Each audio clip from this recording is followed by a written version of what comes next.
আহি বিদায়ৰ ক্ষণত 2025 মনত বাৰুকৈ সাজ বহুৱাই গ'লে 2025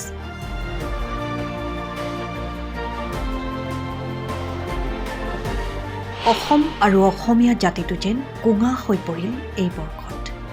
বিদায় বৰ্ষটোত কি পালো বুলি ক'বলৈ যেন একো নাথাকিল। অসমীয়া ইমানেই সুখসাগৰত বুৰ গৈ আছে, সকলো ভাল যেন নিমিষতে তল পৰিল।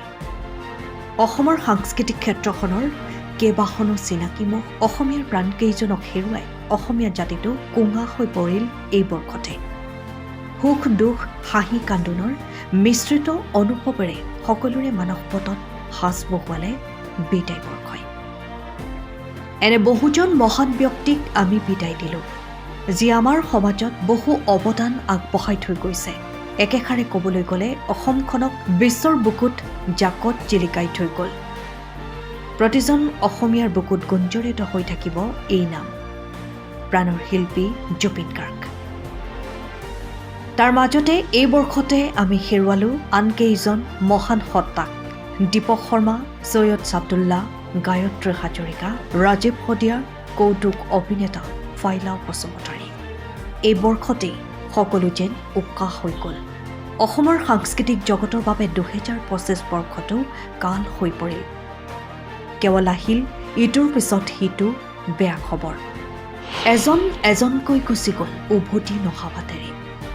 যশস্যা আৰু জনপ্ৰিয়তা চিৰস্থায়ী নহয়, কিন্তু এগৰাকী শিল্পীয়ে এৰি থৈ যোৱা তেওঁৰ অমৰ সৃষ্টি চিৰকাল সদায় অনুৰাগীৰ মাজত জীয়াই থাকে। প্ৰাণৰ শিল্পী জুবিন গাৰ্গৰ কথাই কওঁ, তেওঁৰ খ্যাতি ৰৈ বৈ যাব।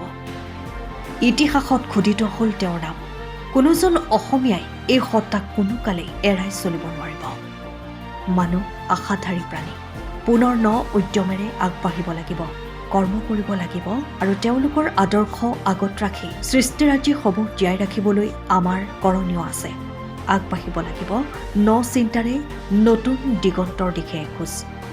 আকৌ নতুন প্ৰভাত হ'ব।